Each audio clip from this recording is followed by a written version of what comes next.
Hello everyone, मैं अंशु अरोरा आप सबका स्वागत करती हूं अपने यूट्यूब चैनल कॉमर्स लेन में। आप सब जानते हैं कि यूपी टीजीटी और पीजीटी के एग्ज़ाम्स की डेट जल्दी ही डिक्लेयर होने वाली है। इसीलिए हम स्टार्ट करने जा रहे हैं इसी यूट्यूब चैनल पर टीजीटी और पीजीटी कॉमर्स वाले बच्चों के लिए classes in the form of MCQs questions.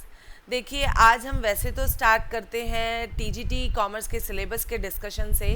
उससे पहले आप सब जानना चाह रहे होंगे about me, my qualifications. These are my qualifications in front of you on the screen.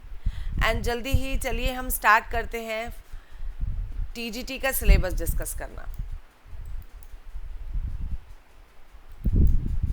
देखिए, this is the TGT syllabus. TGT का सिलेबस देखिए मेनली 6 पार्ट्स में डिवाइड है। फर्स्ट इज़ अकाउंटेंसी, लेखांकन। Second is business organisation and management, व्यावसायिक संगठन एवं प्रबंध।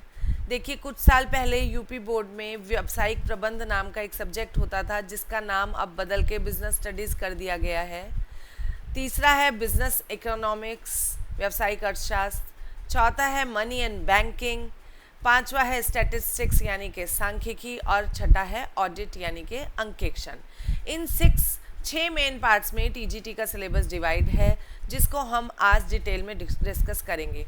मेन चीज़ ये होगी, जो भी हम एमसीक्यूज़ की क्विज़ सीरीज़ लेकर आएंगे, उसमें जो हम कोशिश करेंगे कि क्वेश्चंस को दोनों ही लैंग्वेजेस में डिस्कस किया जाए, जिससे जो यूपी बोर्ड के बच्चे हैं उन्हें भी परेशानी ना हो, और जो बच्चे सीबीएसई बोर्ड से बिलोंग करते हैं उन्हें भी कोई परेशानी ना हो। देखिए, पहला इसमें जो पार्ट है अकाउंटेंसी, इसका डिटेल सिलेबस देखिए। डिटेल सिलेबस अकाउंटेंसी का फर्स्ट है, देखो, concept, principles, double entry system, journal, laser, trial balance, final account with adjustments. देखिए, जो बुक कीपिंग है वो पार्ट अकाउंटेंसी में इंक्लूड होगा। आप सबको पता है जो बुक कीपिंग का स्टार्टिंग होती है, अकाउंटेंसी की जो स्टार्टिंग होती है वो कहाँ से होती है? बुक कीपिंग से। तो पुस्तपालन, अर्थशास्त्र, पुस्तपालन, लेखांकन, दोहरा लेखा प्रणाली यानी कि double entry system, journal, laser, trial और फाइनल अकाउंट्स, ये सब आपके सिलेबस में है, जो कि आप 11th क्लास में जब आप कॉमर्स सब्जेक्ट ऑप्ट करते हैं तब पढ़ते हैं। लेकिन देखिए, इसमें जो है आपके अकाउंटेंसी के, बुक कीपिंग के बेसिक ज़रूर क्लियर होने चाहिए। जब हम लोग 11th-12th में होते हैं तो हम ज़्यादा ध्यान किस पर देते हैं? न्यूमेरिकल्स पे। लेकिन अब जो है बेसिक्स जो अकाउंट्स के हैं, कंसेप्ट्स हैं, प्रिंसिपल्स हैं, अकाउंटिंग कन्वेंशंस हैं, वो चीज़ बहुत पूछी जाती है टीजीटी के सिलेबस में। इसीलिए आने वाली क्लासेस में जो अकाउंट्स के बेसिक्स हैं वो हम आगे आने वाली क्लासेस में लेकर आते रहेंगे। दूसरा है आपका पार्टनरशिप यानी कि साझेदारी। साझेदारी का वही इसमें मेन जो पार्ट होगा वो इंट्रोडक्शन का होगा। फिर जब किसी न्यू पार्टनर का एडमिशन होता है, उस समय किस तरह से अकाउंटिंग की जाती है, एडमिशन यानी कि प्रवेश। फिर जब कोई साझेदार यानी कि पार्टनर रिटायर होता है, उस टाइम किस तरह से एंट्रीज की जाती हैं। फिर जब किसी साझेदार की डेथ होती है यानी कि मृत्यु होती है। तो ये तीनों ही चीज़ें आपके अकाउंटिंग के सिलेबस में कवर्ड है। अगला देखिए क्या है, कंपनी अकाउंट्स। ये भी आप 12th क्लास में पढ़कर आ चुके हैं, लेकिन इसमें भी आपको कंपनी के पूरे बेसिक्स यानी कि कंपनी का क्या मीनिंग है, कंपनी की क्या विशेषताएं यानी कि what are the features of company, ये आपको बिल्कुल क्लियर होने चाहिए। कंपनी के बारे में शेयर्स और इशू ऑफ शेयर्स और फॉरफीचर ऑफ शेयर्स, यहाँ तक का सारा पार्ट आपके टीजीटी के सिलेबस में आ रहा है। देखिए, नेक्स्ट है जो आप बीकॉम में पढ़ चुके हैं, रॉयल्टी यानी कि अधिकार शुल्क खाते, हायर परचेज सिस्टम यानी कि किराया क्रय पद्धति, ये आपका बीकॉम में आया था, ये भी आपके टीजीटी सिलेबस में इंक्लूड है। नेक्स्ट है विभागीय खाते, डिपार्टमेंटल अकाउंट्स, ये भी आपके टीजीटी के अकाउंटेंसी पार्ट में इंक्लूड है। नेक्स्ट आता है आपका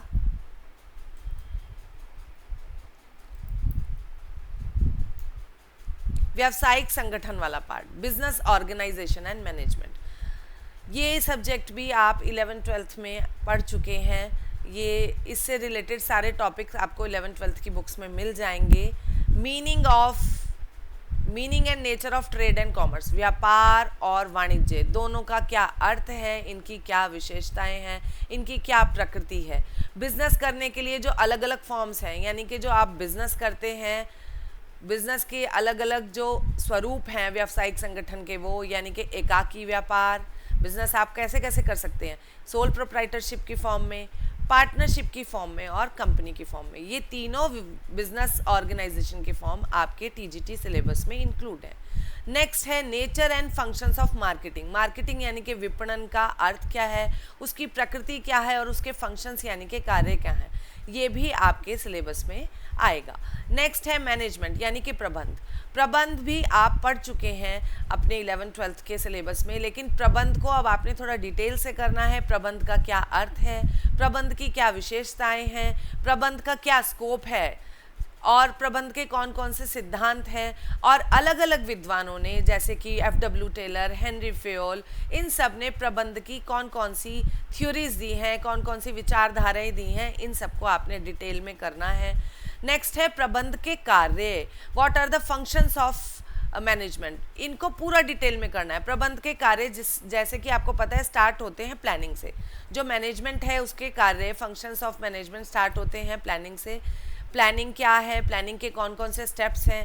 नेक्स्ट है ऑर्गेनाइजिंग यानी कि संगठन, उससे अगला है स्टाफिंग, उससे अगला है डायरेक्टिंग यानी कि निर्देशन, फिर है कंट्रोलिंग यानी कि नियंत्रण। प्रबंध के जितने भी कार्य हैं उन सबको आपने डिटेल में करना है। अगला है बिजनेस एनवायरनमेंट, व्यावसायिक वातावरण, कि बिजनेस जब हम करते हैं किस वातावरण में करते हैं। बिजनेस को बहुत से वातावरण प्रभावित करते हैं, यानी कि economic environment, social environment, political environment and cultural, इन सब के बारे में आपको बिजनेस एनवायरनमेंट में पढ़ना होगा और ये सब आपके सिलेबस में इंक्लूड है। नेक्स्ट है आपका बिजनेस इकोनॉमिक्स। इकोनॉमिक्स भी आप 11th-12th से लेकर और बीकॉम तक पढ़ते आए हैं, ये सब आपका पढ़ा हुआ है, but you have to revise, दोबारा से रिवाइज करना है डिटेल में बेसिक से लेकर। बिजनेस इकोनॉमिक्स, क्या बिजनेस इकोनॉमिक्स के कॉन्सेप्ट्स हैं, क्या स्कोप है। डिमांड कर्व यानी मांग वक्र, मांग क्या है, मांग वक्र, उसका विश्लेषण, analysis of demand curve. Elasticity of demand, मांग की लोच क्या है, उसके बारे में, मांग की लोच के कितने प्रकार हैं, ये सब आपको इकोनॉमिक्स पार्ट में पढ़ना होगा। नेक्स्ट है मार्जिनल यूटिलिटी, सीमांत उपयोगिता, फिर सीमांत उपयोगिता क्या है, कुल उपयोगिता क्या है, सीमांत उपयोगिता ह्रास नियम यानी कि law of diminishing marginal utility, law of returns, उत्पत्ति के नियम, उत्पादकता नियम, law of production, law of production भी आपके सिलेबस में है। नेक्स्ट है प्राइस डिटर्मिनेशन, अलग अलग कॉम्पिटिशन्स में पूर्ण प्रतियोगिता, अपूर्ण प्रतियोगिता, मार्केट की अलग अलग फॉर्म्स के अंतर्गत आपको किस तरह से प्राइस डिटरमाइन करना है। Price determination under the various forms of market, market में perfect competition, imperfect competition, monopoly, इन सब के अंदर प्राइस डिटरमाइन कैसे किया जाता है। नेक्स्ट इज ट्रेड साइकिल यानी कि व्यापार चक्र। नेक्स्ट पॉपुलेशन थ्योरी, जनसंख्या का सिद्धांत, इसमें माल्थस का जनसंख्या सिद्धांत बहुत इम्पॉर्टेंट है, माल्थ्यूजियंस थ्योरी ऑफ पॉपुलेशन, ये सब आपके इकोनॉमिक्स पार्ट में इंक्लूड है। सिलेबस बहुत ज़्यादा नहीं है, बट अगर आप सिलेबस के अकॉर्डिंग तैयारी करते हैं तो you can easily crack the exam. Next आपका पार्ट है मनी एंड बैंकिंग का। जिन बच्चों ने मैथ्स की जगह बैंकिंग ऑप्ट की थी वो ये ऑलरेडी पढ़ चुके हैं, पर जिन्होंने नहीं भी बैंकिंग पढ़ी, बहुत ज़्यादा डिटेल नहीं है, पर आपको सिलेबस के अकॉर्डिंग तैयारी करनी है। बैंकिंग और मुद्रा में क्या आएगा, देखिए डेफिनेशन, मुद्रा की परिभाषा, मुद्रा का अर्थ, उसका स्कोप और फंक्शंस, मुद्रा के कार्य, इम्पोर्टेंस, मुद्रा का महत्व।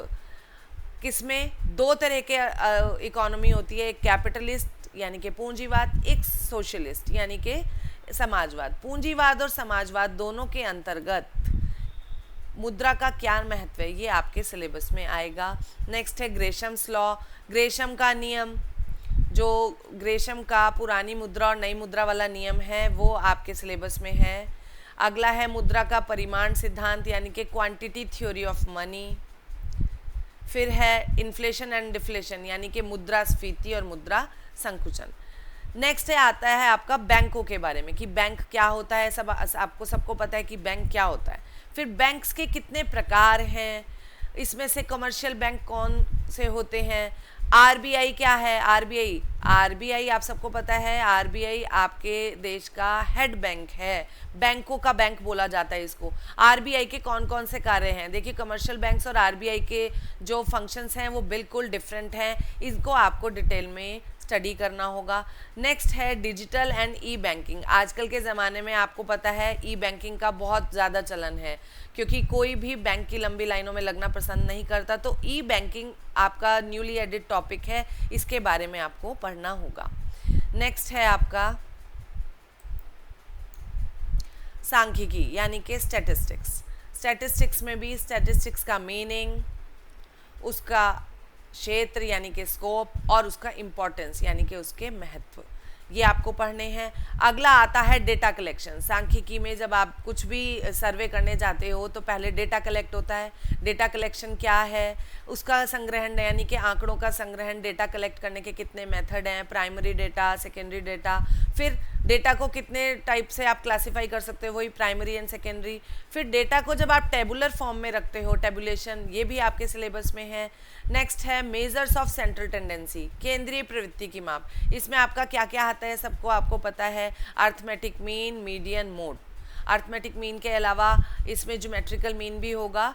डिफरेंट टाइप के मीन्स, मीडियन एंड मोड, यानी कि माध्य, माध्यिका और बहुलक, ये सब आपके सिलेबस में इंक्लूड हैं। These are the measures of central tendency.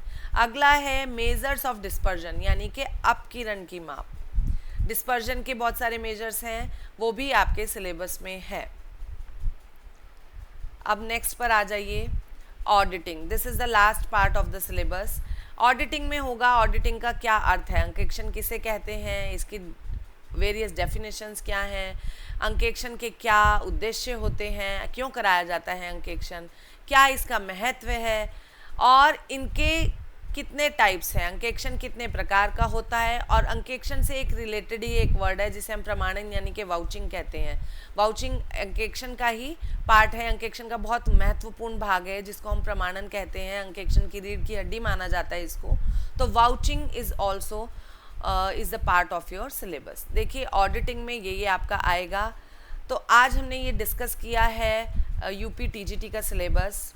इसमें आप इसको अच्छे से स्क्रीनशॉट्स लेके देख लीजिए, और ये बात आप समझ लीजिए कि हम रेगुलर इस सिलेबस के अकॉर्डिंग ही टॉपिक्स पे वीडियोस लेकर आते रहेंगे। सो आप इस चैनल को रेगुलर फॉलो कीजिए, रेगुलर लाइक कीजिए, जिससे आपको नोटिफिकेशन मिलता रहे। रोज़ हम रेगुलर वे में किसी ना किसी टॉपिक पे एमसीक्यूज़ क्वेश्चन लेके आते रहेंगे। और आगे आने वाले दिनों में हम एक ऐप पर अपना एक बैच लॉन्च करने जा रहे हैं। उसके बारे में ज़्यादा जानकारी के लिए आप जो फ्रंट स्क्रीन पे आपको फ़ोन नंबर दिख रहा है स्क्रीन के ऊपर, इस पे कॉल करके आप बैच के बारे में आने वाले दिनों में जानकारी ले सकते हैं। चलिए, आप जुड़े रहिए जिससे कि आपको आने वाले दिनों में जितने भी हम क्लास करेंगे उसके बारे में पता लगता रहे। Bye bye, take care.